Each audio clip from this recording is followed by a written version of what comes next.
Welcome, everyone. It's Andrew Beach, executive coach. I'm a teacher of self-education. I help professionals like you understand their value and communicate it effectively to others in order to find great opportunities faster, whether you're working or not. Today is Career Happy Hour. It's currently 3 p.m. Pacific time here on the West Coast, and I can tell you it is a new year. It is a new era. It is a new minute. What are you going to do this minute? Let me know in the chat, if you would, please, where you're joining from. Let me get over to the chat here. Apologize. I need to get kind of set up here for what's going on. Let me know if you can hear me okay, and put your city and state or wherever you're joining from in the chat. Just a little housekeeping before we get started here. If you do have questions, go ahead and put those in the chat. I'm happy to answer. This is Career Happy Hour. This is an opportunity for you to get free career advice for what it's worth. And I don't do this for me. I do this for you. I could certainly be doing a lot of other things at 3 p.m. on a Friday. I've made a personal commitment to people in my network and people that appear here every Friday, 3 o'clock, that I would be here to answer your questions and provide a community. Most importantly, it's providing a community. So if you're here, put your LinkedIn profile in the chat. I would like to see each one of you interact with each other. When you put something in the chat, that's an admission. It's an admission on your side that you're open to being contacted. So that's what I would advocate. Put your LinkedIn address in the chat box, and you're saying to everybody, hey, I want you to contact me. I want to network with you because this is a community. Okay. Happy New Year, everybody. Good. I can be heard. That's wonderful. Thank you for that. And by the way, for those who are interested, there is a link in the description. And if you're open to it, let me adjust the camera there. If you're open to it, you can come on live and get career coaching. There's a link in the description. You'll come into the waiting room and we can chat privately down here. And if you want to, I'm happy to provide you some support for your questions, whether that's related to networking, interviewing, market planning, how to find opportunities that are not posted, that sort of thing. I have the capability to help you in some way. Okay. And it looks like there's several people coming into the room here. I appreciate that. So if you're joining, thank you for coming. I appreciate that. If you would just, wherever you're joining, there should be like a little link down below here somewhere.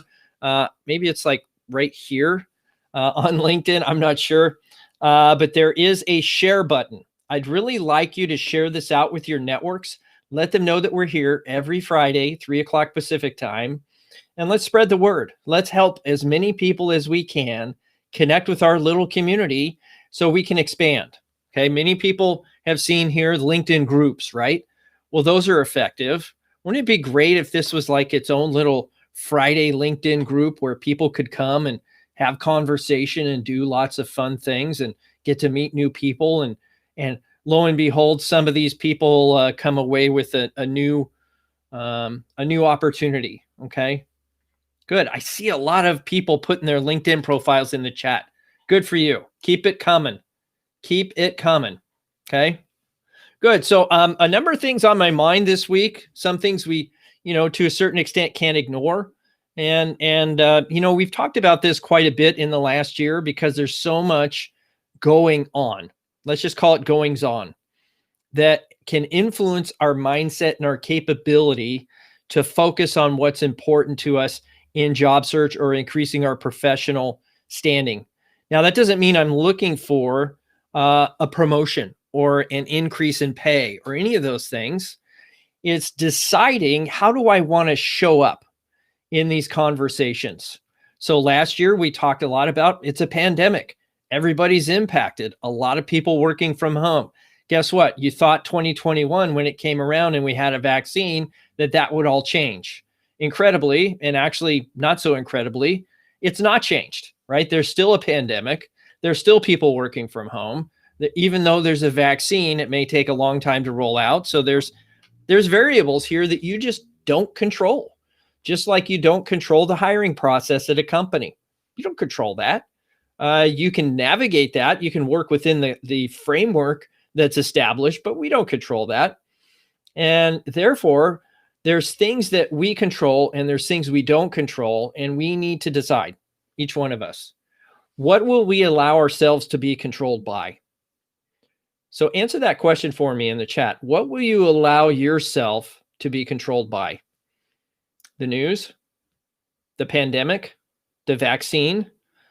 Certainly, I'm not suggesting that people are impacted by these things, but are you allowing yourself to be controlled by these things that you don't control? You know what I mean? So I'm thinking, about the events that happened in our nation's capital here in the United States. I'm not suggesting, I'm not going to take any political side here, but when you see these things, there's a natural, how would you say it, emotional response that many people will have based on what they're seeing and understanding and interpreting and taking cues from their, how would you say it, the people that they think are their thought leaders. And we allow that to control ourselves and our day. And I'm not immune to that. I just have to make a decision based on what I'm seeing. How do I respond to that? How can I allow myself to be controlled by that? Is there a way I can show up in conversations where I can offer people something positive or productive or peaceful, that I can be, as my friend Terry is here, he's the calm voice in the room. Wouldn't it be great if you showed up as the calm voice in the room and there wasn't elevated volumes, there was talk that brought the anxiety levels down? Wouldn't that be great to display? You wouldn't have to say that, even though that's part of Terry's, brand, calm voice in the room. Couldn't he display that to people? Of course, right? So think about it from that perspective. If you have any questions, you can certainly put those in the chat. I'm happy to answer, regardless of what career questions you might have, or feedback or input or perspective you want to gain from today's session. I'm happy to answer that. Yes, welcome Burbank. Good to have you. Gosh, a lot of people here today. Excellent. It's good to have you. So that's the first thing that was on my mind. What are we going to allow to control us and our activities? It's funny. I was not to put Terry at front and center in this, but I look at people that are actively pursuing what it is they're after, and they're getting after it. And even though these things are going on, they're not allowing that to impact their activity. Now, it may impact their interactions. I don't doubt it. It may impact their mindset a little bit, but it doesn't deter the activity. And the activity often will breed results. So one of the things I was thinking about, and many of the people I interact with, is that they had a perception that a new year meant new things for them and renewed interest. And I was always, and I may have talked about this last week for those who I actually joined on New Year's Day, is that let's not look at the new year as starting only on January 1st. January 1st is just the beginning of a calendar year. It's not the beginning of a new year. Today is the beginning of a new day. This minute is the beginning of a new minute, etc. Right? This day is actually the first day of the next year. It's a new year. Today is a new year. Today is a new opportunity. This hour is a new opportunity. What are we not going to allow to happen before the sun goes down? Are we going to allow the sun to go down without at least talking to one new person? We talk about the person a day challenge, right? The networking challenge. Yes, Happy New Year. Thank you, Linda. Appreciate that. And really what we need to have as terms of a mindset is today is a new day. Today, this minute is a new minute. And it's the beginning of a new year. Every day is, in fact, it's January 8th. January 8th is the beginning of a new year until the next January 8th, right? And then tomorrow, January 9th, is the first day of a year that we need to think about as a new year. Okay. Good. Exactly. And that's, you know what, Terry, I appreciate that.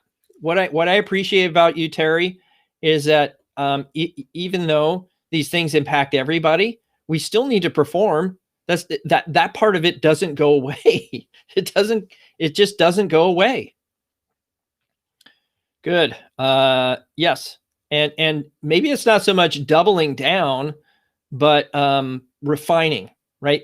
We need to look at current events, decide how that's going to impact us and our process, and how do we want to show up in those conversations. And if we are the calm voice in the room or whatever our brand is, are we displaying that? Not just talking, right? Talking's easy. Talk is cheap, as they say. How are we going to show people? How are we going to show people our brand? How are we going to show up in that conversation in a different way? Okay, good. Because, I think we all agree and know that networking is the most productive way to find opportunities. It's a fact. However, it's hard. Most of the things that are worthy of doing and pursuing are hard. That's something my mom taught me way back when in the olden days, as they say, when I was a young lad. She said those things that are hard are worth doing, and that's something that stuck with me. And it didn't. It's one of those things as a young person you don't really take seriously. But it was true. Every hard thing that I've done in my life was totally worth it. Totally worth it. So what is that for you? What is that for you? So I'm here to answer your questions. If you have questions, go ahead. Put them in the chat. If you want to come on live, there is a link in the description. You can come on live and we can chat here on the video live. It's not a problem. I'm happy to do it. I've coached north of 3,000 people. So I think I might have a perspective that could have some value. I don't know.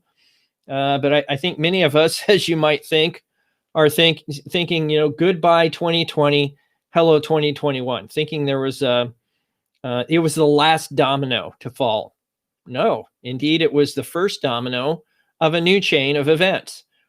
And we can participate positively and productively in that chain of events and choose to move forward again. I think I always like the idea that failure isn't, what do they say? Failure is an opportunity to begin again more intelligently.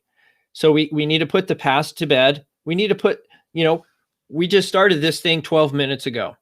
That is now in the past. What does the next 12 minutes hold for us? What does the next 30 minutes hold for us? What does the next hour hold for us? And are we engaged? And I'm not immune. Trust me, I'm not immune. Are we engaging in what I've heard called tension relieving activities, or are we engaging in goal achieving activities? So tension relieving or goal achieving. And truthfully, I can look at my day to day, and I would say 10% of it was goal achieving, and so far 90% was tension relieving. And they're, both have their value in place. You just, you need to look at that and say, okay, instead of 10 and 90, I should probably be in the other way around, goal achieving versus tension relieving. What is that for you? Okay. Good. Excellent.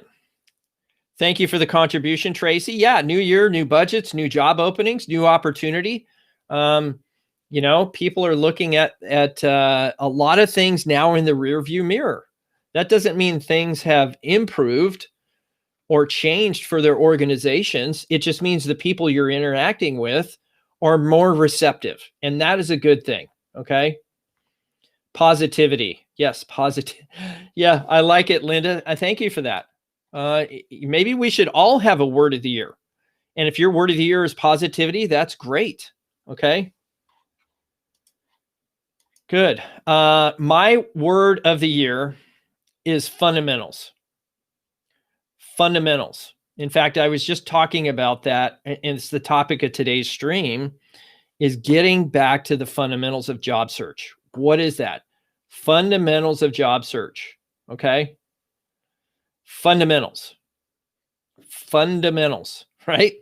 So there's, the number one way to find work today is the networking. So that's the fundamentals. And if the fundamentals say it's networking, great. What can I do today to increase the quality of my fundamentals with networking, which is an informal communication process? It's a process of generating a relationship, a professional nature, some personal, maybe it's what do they say? 5% personal, 95% professional, building rapport, asking questions, right? Executing Covey's 7 habits, What can we learn today? What can we do today to increase our fundamentals in that space? Now, many people miss the fact that networking is interview prep. Every networking interaction you have is just like you're preparing for an interview. You have a chance to share your message. You have a chance to, what do you call it? Practice your stories. You have a chance to be in uncomfortable situations with total strangers. And the more you put yourself in those situations, the better you're going to be at the interview, because you've been in front of people, sharing your message, seeing how it lands, making the modifications, and adjusting that messaging so it lands with the right people. So good. Excellent. Well, you know what? I guess I still got some, right? I still got it. Is that what you're saying, Tracy? It's more visible. How is it that a profile with one piece of advice could become more visible? I don't understand it. I don't understand how that happened. Okay. Are you putting the fun in fundamentals? You know what the funny thing about fundamentals is, normally they're not fun. They're extremely boring. Fundamentals is often what people shrug off as, oh, that's pedestrian, right? It's so pedestrian. And I would encourage you to say, hey, it's not pedestrian. It's what is going to make me exceptionally good. If I can master the fundamentals, okay? And with networking, I think what most people recognize is they know they should do it. They just don't know how to do it effectively. It's normal. That's normal. You got it, big guy. What are you saying there? Sometimes the funny thing is I'll say something, Terry, or Tracy, and I say something and there's a delay on my side. So I end up getting the response to what I said, like, I don't know, 15 seconds later. Anyhow. And if you have any questions, put those in the chat. I need to answer some questions here. And so that's something to think about. Looks like what? Terry had an observation here. I had to take a leadership role at my company on 9/11. That was very tough, but it was a valuable lesson. Now, it's people, here's the thing. The tragedy is when good people do nothing. When good people do nothing, that is tragedy. Okay. So I think that says something about your character. When you step up in times of adversity, that is the definition of leadership, that you carry a load when so many people were doing nothing. So good on you, Terry. That is something you probably are proud of in your career. Okay. Good. What does it say here? It looks like Tracy has put some advice up on the screen. For example, I listened to Excel. That's interesting. The reward myself with a 3 to 5 minute YouTube comedy short, fundamentals. Yeah. So here's the thing. The other fundamental there that you just described in job search is scheduling. Scheduling, right? So if I'm, let's say 45 minutes on, 15 minutes off, I have a budget of time that I'm in effective job search and a budget of time that I'm not. And I think that makes it way more sustainable. And when you were working, you likely had a time you had to be there, certain things you had to do when you're on the job, and getting to that. Yeah. Dyslexics. I like it. Thank you, Daniel. That's hilarious. So what I'm suggesting is you are expected to be at work to do certain things at a certain time in exchange for your compensation. Please think of job search the same way. The difference is, and many people don't like the usage of this phrase. The difference is you're in sales now. You're selling your product or service in exchange for someone else's money. That's called sales. And if we can recognize that that's true, we know what to do. We need to prospect, reach out to people, have conversations, make a market plan, right? Know how we're going to approach that market. What is current and relevant in the market in terms of the skills that I have to provide. And I'm going to talk to people about those skills, not from my perspective, but from theirs. Isn't that interesting? There's the paradox with networking. It's not about you, even though it's about you. I think that's funny. It's called the paradox. I got the power. Oh, thank you so much. Appreciate that. Yes. Now, I'm not saying fundamentals are hard or boring, but they're pedestrian. They're repetitive. They're not very how would you say it? Um, the secret to success, one of the books I've read, was be willing to do what other people are unwilling to do. Let me say that again. The definition of success is be willing to do what other people are unwilling to do. In networking, in job search, in sales, that is lead generation, right? Prospecting. That's reaching out to people you don't know to see if they need your product or service. That is a fundamental that people are uncomfortable doing. So I don't know if it's more about it's boring, but it is certainly can be perceived as pedestrian. But the more you master the skill that people are unwilling to do, the more profitable this process will be for you. And I don't mean just in terms of compensation. I mean in terms of relationships, in terms of your capacity to pay it forward, in terms of a lot of different things. There's a lot of fringe benefits to networking. Jobs just happens to be one of them. Okay. You might make new friends. Shocker, right? Friends of the past may not be friends of the future. That's just life. And networking is a process by which for you to identify those people that you want to have as friends and that you should probably have as friends, but you just didn't have the time, energy, or capacity to do the activity. So good. Excellent. Yeah. No, Tracy, you don't need to quote me on that. That's not my quote. That came from somebody else. I can actually, it's funny when you sell real estate, you get a lot of, how would you say it? Interesting gifts from mortgage brokers or what do you call it? People in the title business. I sold real estate for a lot of years. I just now sell people on themselves instead of real estate. I guess that's a transferable skill. Yeah. But the idea is I get these little gifts and I appreciated them because they were learning gifts.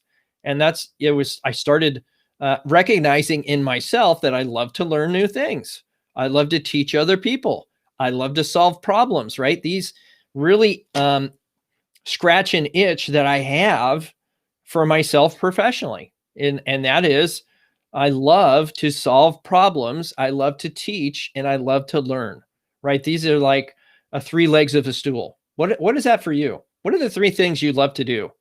And I'm not talking about project management. I'm talking about activity. What activity do you love to do?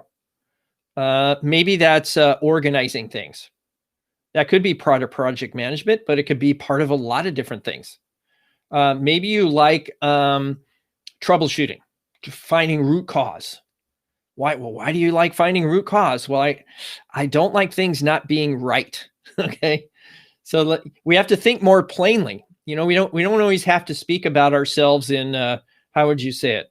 Academic language. We lose some people when we do that, and it doesn't always sound authentic, right? And that's why it's so funny. Of all the things in a branding statement that I remembered from Terry, calming voice in the room, and I think that is wonderful because you create an anchor. If that's what somebody else might remember something else. Okay. That's another fundamental in job search, isn't it? Having a compelling branding presence, something that you think is a problem you solve in the marketplace, and how you solve it is a little bit different outside of just being a PMP or, having your ITIL certification. I'm not denigrating those things, but that is not upon which a brand is built. It is how would you say it? An asterisk on your brand. And I don't like to say it that way, but generally speaking, it's true. Yeah, good. Thank you for sharing those comments in the chat. If you have questions, I am happy to answer. I don't certainly expect to speak during all of this session here today. But I do have to chuckle at Daniel's comment here because I occasionally understand what he's saying. I understand that many of us have, how would you say it? Abilities and not so good abilities. And I always have been a little dyslexic, and not that it's impacted me tragically, but I do occasionally when I'm, it's funny when you're typing on the keyboard and you type something backwards, you're like, how on earth did I do that? It wasn't even something I consciously did. I thought of the word and then I typed it out backwards. So good. Finally, a question. All right. Thank you, Alan. I appreciate that. Do you recommend using LinkedIn Sales Navigator for job seeker and run some campaign with the targeted people that working in target companies? If I was to do the free service, right, the 30 days of free service, the answer would be yes. Is it something I would pay for and continue to pay for the rest of my search? No, I would not. Okay. So the nice thing about Sales Navigator is there's no caps on views. There's no caps on search. You can search all of the profiles typically on the platform. That's not something true of LinkedIn Business. There is a limit to the number of profiles you can see. So next to Recruiter, I think Sales Navigator is right up there. So I see the value in the product, but it's not something I actively promote and encourage job seekers to purchase or procure. Sales Navigator is a wonderful tool, yes. But let's think about the motivation for having LinkedIn Premium.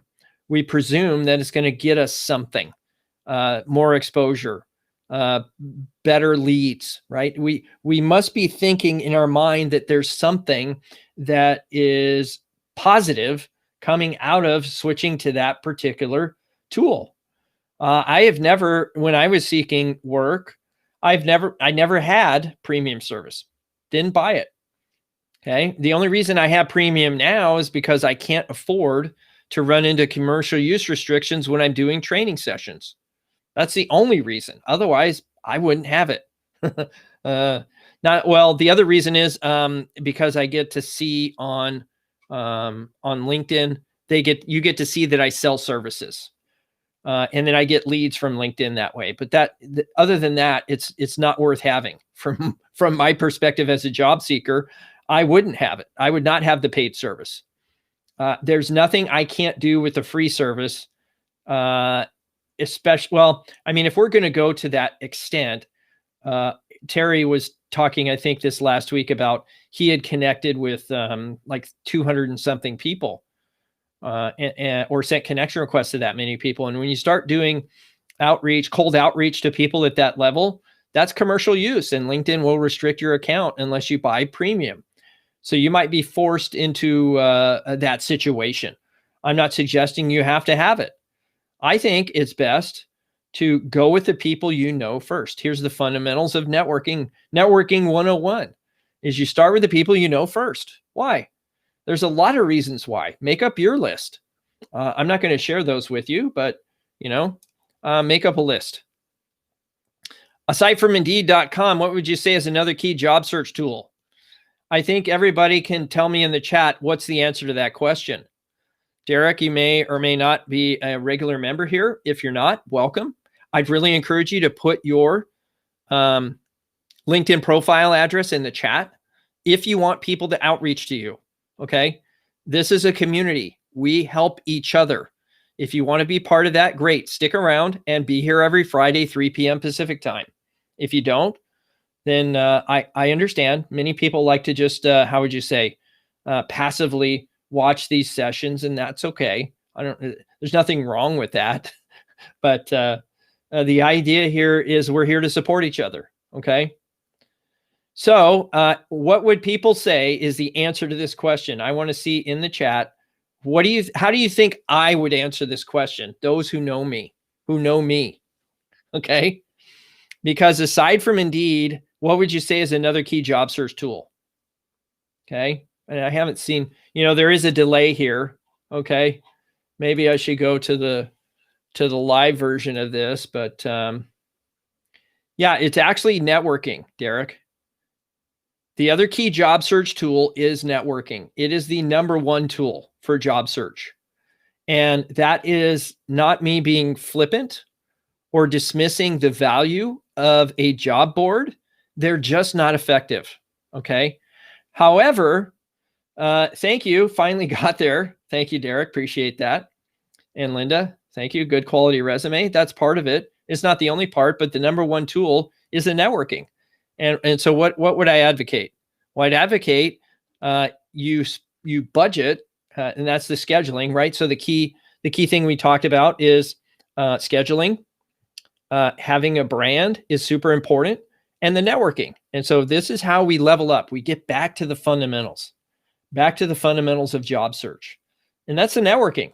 Now, yes, a resume may be required as part of your hiring process, but I can assure you, I have myself personally, and I've known people that did not have to present a resume until they scheduled an interview or even started work. It was an administrative detail that they put the resume in their administrative file along with their, their I-9 and their W-4. Okay. It happens. And so sometimes we look at the front door process. It's super crowded, isn't it?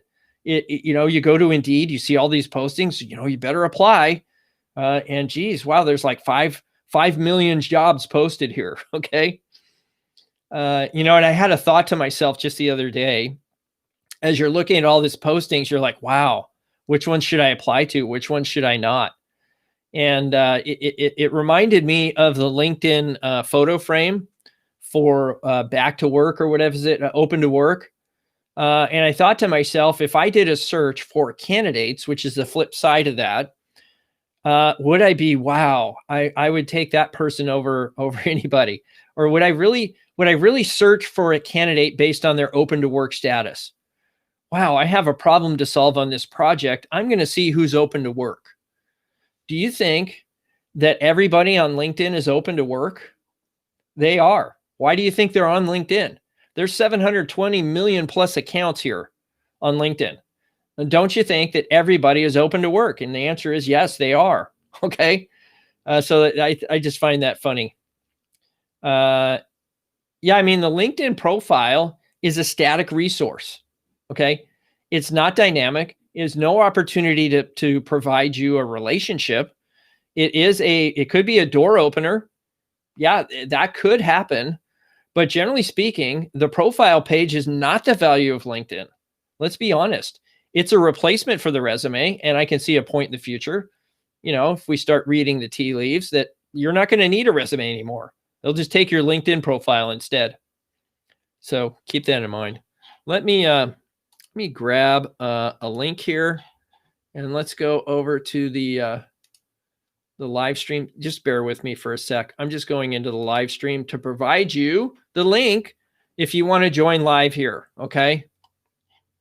So it's loading. This might hiccup my internet, when you have kids streaming Netflix and all kinds of nonsense.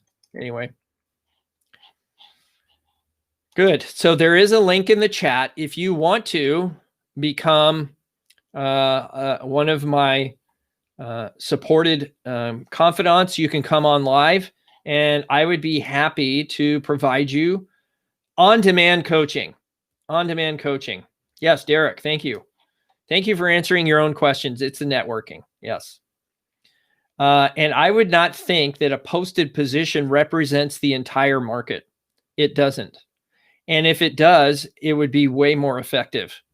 So that's the rub. The rub is, hey, when that thing gets posted, you don't know if they've already got a preferred candidate. You don't know if you're at the front of the line or the back of the line. Okay. With networking, you may already be the chosen few that at least get an interview. Okay. Good. What are the questions you have? Put them in the chat. Happy to answer. Looks like Terry has come into the waiting room.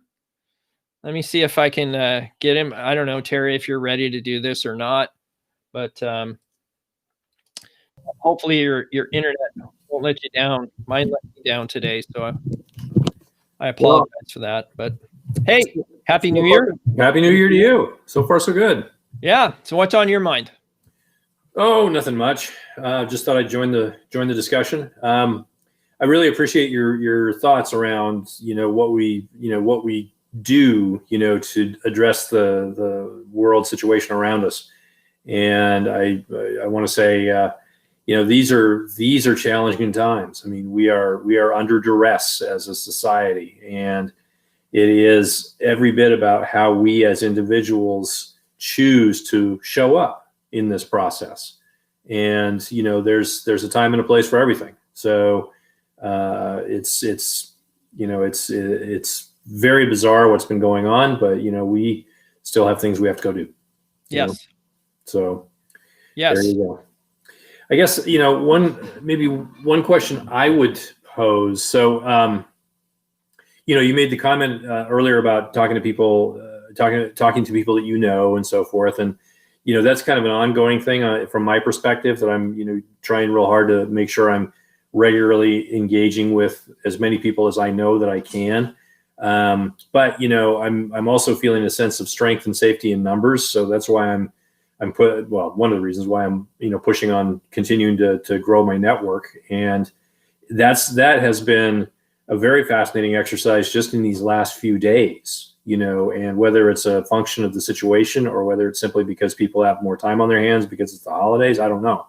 But particularly in the last, I would say, 10 to 15 business days, the network outreach that I've been doing has been amazing in terms of the return. And, then turning those from, outreach and connections into, hey, let's get together and have a conversation, get to know each other a little bit. It's surprising to me how many people are like, yeah, let's do that. Let's I want to learn about you. I'd like to tell you about me, and so on. So, and I mean, we could wax poetic and philosophical about all the reasons for that, but at the end of the day, it matters and it helps, and I appreciate the fact that, people are willing to respond, and that I've had some really, really good, fun conversations. Well, that's great. What does your follow-up process look like? Well, what I try to do is about, and it kind of depends on the tenor of the response, so as an example, I got a response from somebody from Nike yesterday. And, my basic message is, hey, you and I have this many connections already. It seems like we should be connected directly. And, she responds back and says, 100% agree with that. Let's find some time next week to talk. Okay, let's schedule it. So that's easy. If I don't get a response, if I get just sort of a, hey, thanks for connecting, I'll give it a few days, maybe a week, and then I'll reach back to that person and say, I really appreciate that we connected. Would you be, open to having a conversation? And that's been very effective too. People like to talk. So, that's typically what the process has been. I will confess that because I've been pushing out, literally, and I pushed out 60, 70 outreaches this week, and, it's 70 requests to connect, and I've gotten about 40 back. Okay. So it seems to me like you're pretty committed to the top of funnel activity. Mm-hmm. How are you working people through a process to incubate over time? That's a good question. So back to the part about, setting up time to have conversations and so forth, and then using those conversations to kind of build a cadence for when we would get together and talk again. So it is definitely a funnel, because that's fewer and fewer people, right? But the people that, are in this part of the funnel that I'm saying, hey, it's been great to connect. When can we, or what would you be comfortable with in terms of just a regular cadence? And usually it's based upon the notion that here's something I know about something you're dealing with, or here's something I can maybe help you with, or, if you have a question or a thought or a concern that, you think I might be able to help you with, when would be a good time for us to reconnect? And so, and then that just varies depending on the individual. Say, well, let's talk every couple of weeks or so, or let's talk once a month, or I'm good for a while, that type of thing. So that's kind of, it's been my experience anyways, been that it's a little bit dependent on the person and their circumstances. But the fact is that it's starting to snowball. I'll give you an example of a snowball effect. I had 2 people reach out to me based on a connection that I made with one of their colleagues. Okay. And that was a, email, then a conversation, or but a LinkedIn, then an email, then a scheduled conversation, and 2 others in her group, including her manager, have reached out to me and said, hey, let's connect. We've got things to talk about. So those are all forthcoming next week, right? Nice. So did somebody get a thank you edible arrangement? yeah, Case of wine. Yeah. Let's talk about the wine part. Yeah. Yeah. But yeah, absolutely. That's a really good point. The feedback and follow up. I mean, literally that's all happened within a matter of 3 or 4 days. So yeah, I need to loop back to the first person to say, hey, thanks. I appreciate that. That you for whatever wound up happening on your guys' end of things, whether however you approach it, thank you, so. Yeah. Well, I really believe that every conversation has a tangible follow-up. Yeah. Every one of them. Right. Okay. Yep. And setting up whatever that criteria is for you will help you establish who makes the short list and who doesn't. Not that you're discriminating, you're optimizing. You're discerning. Right. Exactly.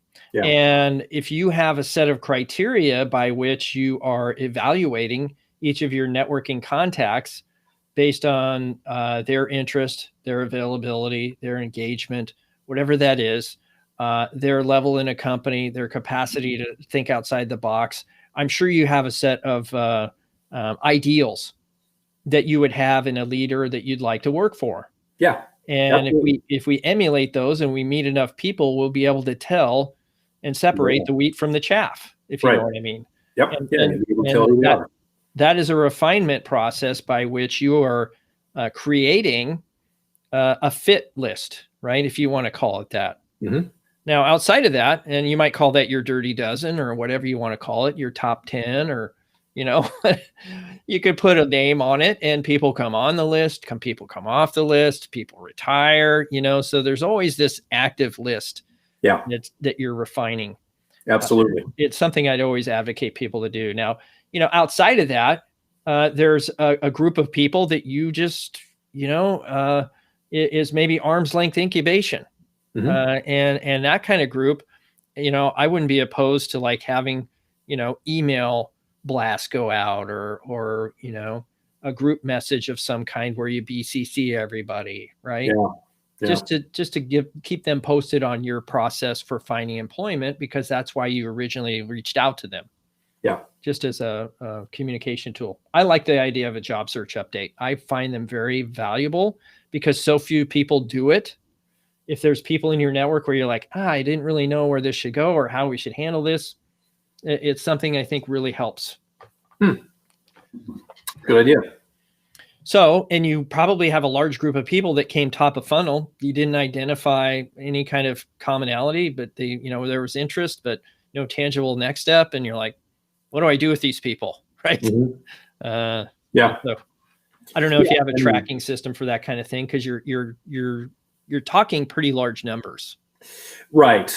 So I basically try to subdivide it out into those who have responded. So it's actually not terribly difficult. There's the main list, who do I reach out to today, and then from that list, take the people that have responded, move them over to the next column, and then schedule let's follow up with them on this date. Right. And then, and so you can visibly see that I do it on Excel. So you can visibly see the funnel tightening down, but there's that first list, that very first list, that once you move the people who have responded, you've got the people that, like you say, you kind of keep them at top of funnel, and you may get back to them at some point in the future, but maybe maybe they're not somebody, they haven't responded to you, or maybe they're not, as you refine your thinking, maybe they're not necessarily working in industries that you may necessarily want to focus on. I've mainly been focusing on people, in my sort of field of work who are in certain industries, right? And then I'm doing some stuff that's, kind of ancillary to that, because I don't just want to focus on that, at least initially, but what's been nice is to see, those industries that, and they're few, that I'm very interested in, when I'm getting responses from those people, I'm putting more pursuit into that, because that's an industry I want to be involved in. Right. So, trying to focus. And there may be people in your network that don't know you have interest in that industry. This is true. And so, when you ratchet down your focus, part of the job search update would be, hey, once every couple of weeks, maybe once a month, whatever you feel is appropriate. Just saying, hey, I'm focusing on this industry now. I'm pursuing actively opportunities in the business, and I'm focused on these 4 or 5 companies. Yes. Just wanted to let you know I'm still in the marketplace. I'll keep you posted. If you have any information or advice, I'm all ears. So yeah, that's a really good idea. That's a very, very good idea. We got a question, Terry. Okay. Just a thought. I'm an extrovert, but for introverts, this must be such a challenging time where networking is paramount relative to how the process was, where it was simply a resume submitted via Hot Jobs or Monster, for example. Now, I think you're pointing out a couple of things there, Derek, and that's a big bubble. I'll get rid of that. First, it's a supply and demand business, just like anything else, right? When supply of job recs is high and the demand for job recs high and the supply of qualified candidates low, it doesn't take a genius to figure out that an application resume is likely going to do higher conversions. Mm-hmm. It's common sense, right? Mm-hmm. And the flip side to what you said about extroversion versus introversion is that the challenge I see with a lot of extroverts is they don't know when to stop talking. And it's aggravating for your network to know that, hey, all this guy does is talk about himself. And I'm not saying that's you, but this is a vulnerability with a lot of extroverts. Mm-hmm. Is they can't stop long enough to ask a question and listen. Listening is really hard for them. Introverts, by the way, outsell extroverts in the sales profession 5 to 1. Why do you think that is? Very simple. They stop and listen to what the customer is interested in. And they give them what they ask for. Yeah. Or what they're saying. Mm-hmm. Yeah. So you're right. So there's 2 things there. I would really encourage you as an extrovert to pay attention when people are trailing off if you're speaking for too long, and see how you can help out your introverted friends become more like you. And then you can become more like an introvert. I find that the expressives are abrasive to me. And I say that in an affectionate way because I know a lot of expressives. Yeah. But I like being around them because it knocks off my rough edges, if you know what I mean. It's kind of like sandpaper. It knocks off the rough edges, smooths things out. Yeah. So. Well, I would be the first, and I think, people that know me would say, yeah, Terry's actually more of an introvert than an extrovert, and all things being equal, I'm the sort of person that, I enjoy being around people and I enjoy conversation and I enjoy, talking, but I really also enjoy listening. And there was a lot of time when I would just as soon not be around anybody, which. Well, I think we're all that way. Yeah. Many times we want to go to the closet, but what, so what the concept or the topic today, Terry, is fundamentals. Mm-hmm. So what would you call something that's a fundamental in the hiring business, in the hiring process?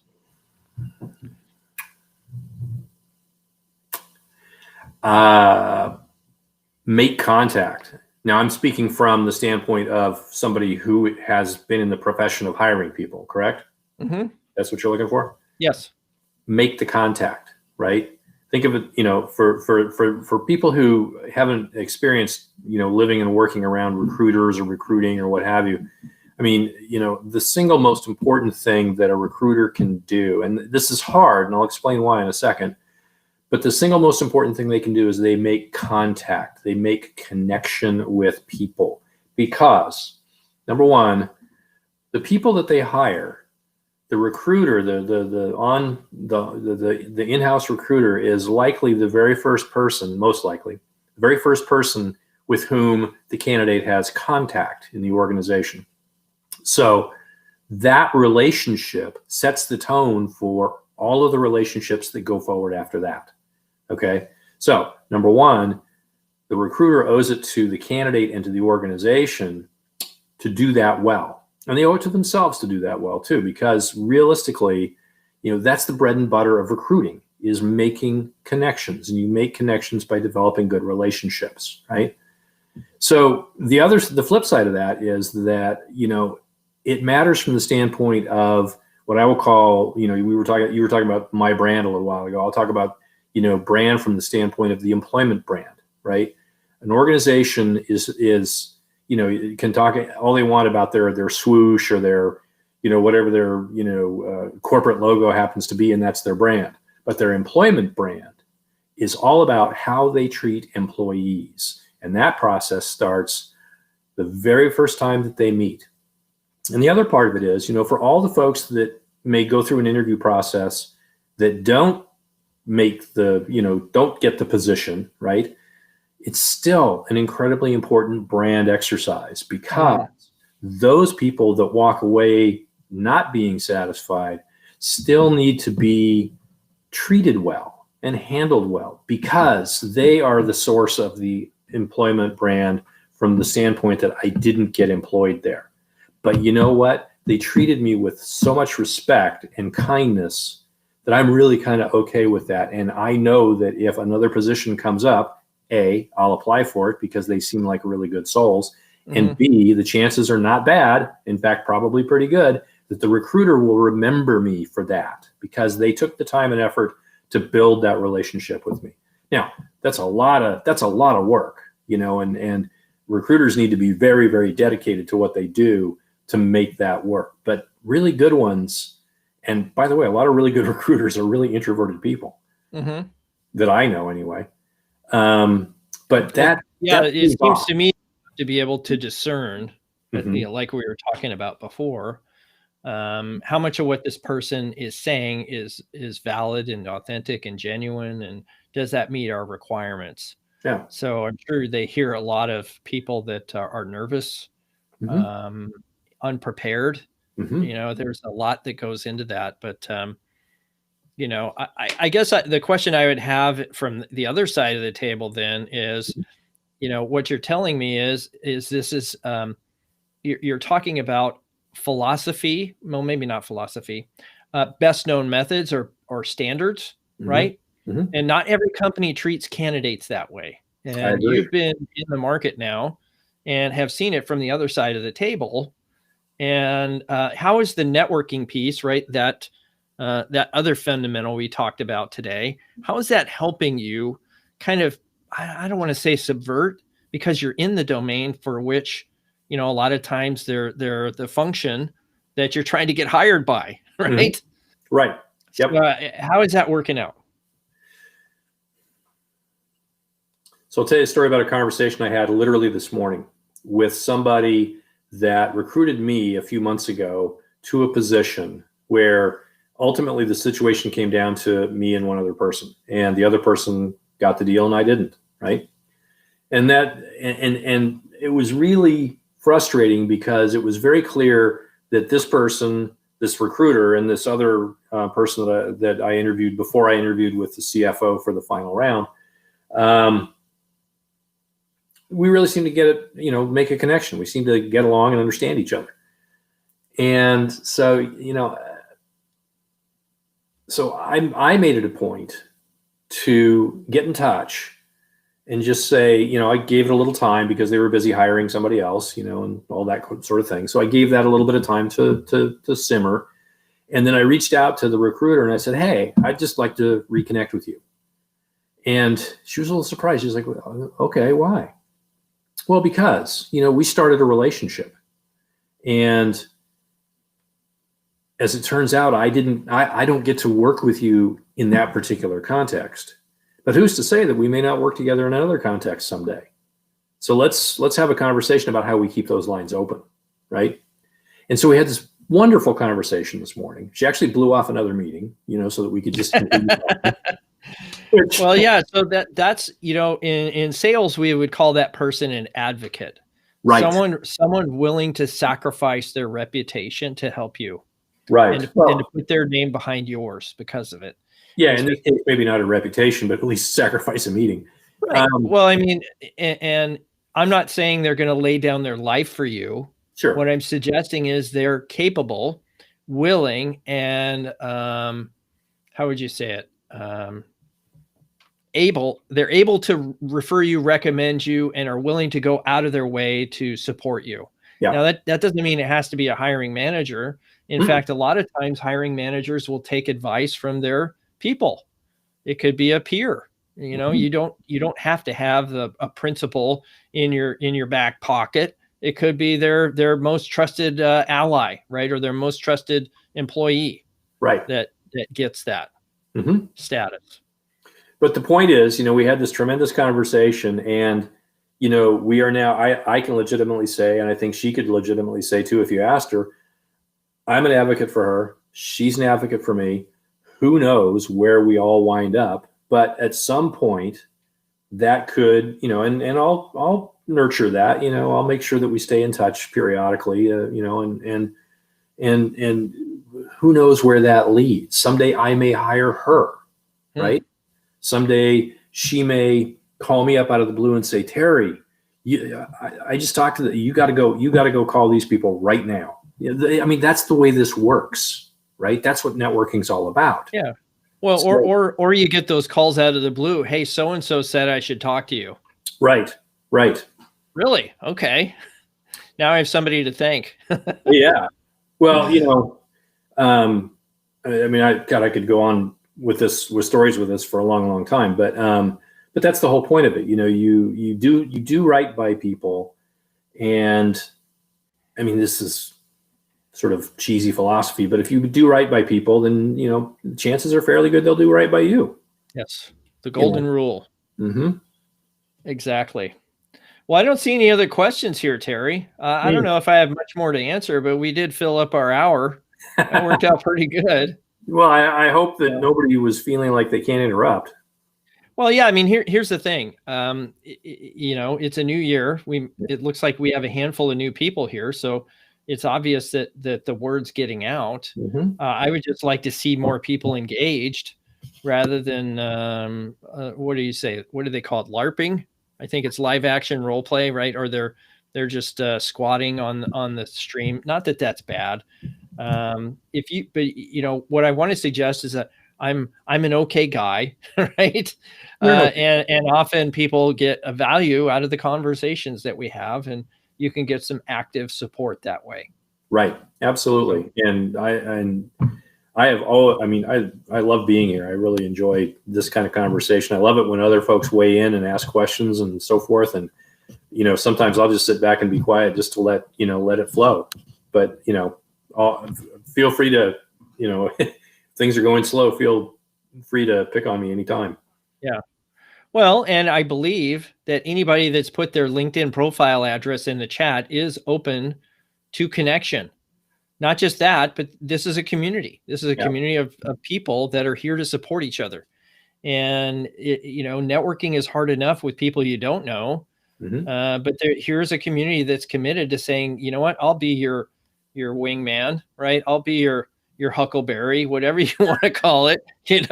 I'll be the one that kind of initiates you into the networking pool, so to speak.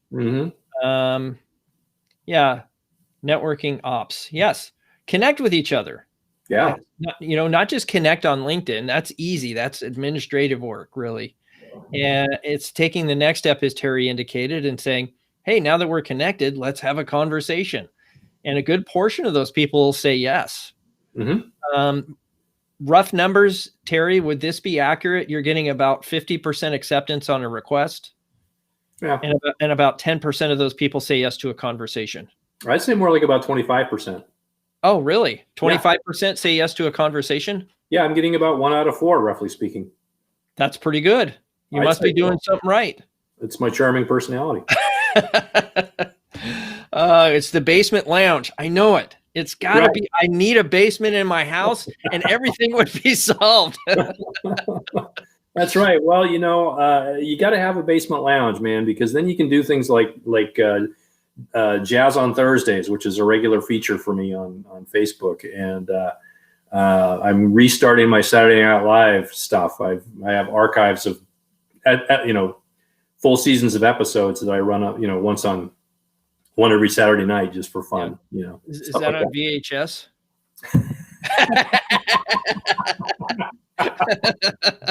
How did you know? Betamax. I knew it. It's on Betamax. That's funny. Yeah. Awesome. Oh, Craig's here. Hey, Craig. Good to see Craig. you. Yeah. So I'm going to call it here. Terry, have a great weekend. You as well. Thank you. We'll see you next Friday. And if you all have any topics or conversations you'd like to focus on for our next episode, by all means, put that in the chat, send me a message, connect with me on LinkedIn, and share out this broadcast.